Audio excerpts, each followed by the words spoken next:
Сәлем достар, бүгін сіздермен өте оңай, дәмді тамақ, дәмлема тамағын жасайтын боламыз.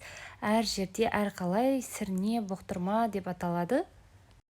Өте дәмді тамақтардың бірі. Алдымен қажетті заттарымызды дайындап аламыз. Менде қойдың еті, құйрық, қалауыңызша, картоп, сәбіз, болгар бұрышы, қызанақ, чеснок және приправалардан зіре және кинзаның майдаланған түрі, капуста және астыңғы бөлігіне еттерімізді жайғастырып, әр қабатына тұз, зіре, кинзаның майдаланған түрін сеуіп отырамыз. Осы ет пен картоптың үстінен тұзды кішкене жақсылап себеміз, өзіне тартатын болғандықтан, әсіресе картоптың үстінен. Екінші қабатына картоп, сәбізімізді салып, үстінен тағда тұзымызды жақсылап себеміз. Приправаларды. Оның үстінен қызанақ, болгар бұрышын теріп шығамыз.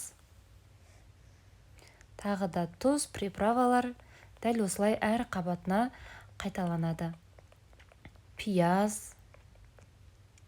Оның бетіне чеснок қоямыз. Тағы да приправалар, аздап тұз сеуіп.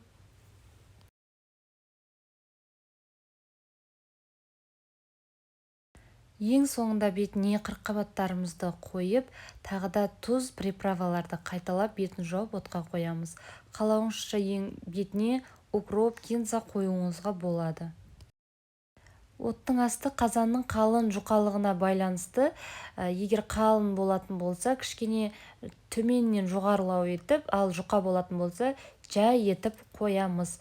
Жалпы 2 сағат пісіреміз, ал жарты сағат өткен соң кішкене су қойып, тағы да бетін жауып қалдырамыз. Жалпы 2 сағат пісіретін боламыз. Алдымен піскен соң, алдымен қырыққабаттарымызды алып шығамыз. Онан соң барлығын араластырып жіберуіңізге болады қаласаңыз. Мен барлығын жеке-жеке алдым. Өте дәмді, еттері де үлбіреп, әдемі болып піседі. Барлығын осылай жеке қойып, үстінен сорпасын аздап құйып жібереміз. Еті деген өте жұмсақ, дәмді. Міндетті түрде жасап көріңіздер. Астарыңыз дәмді болсын. Сіздермен болған Үмида.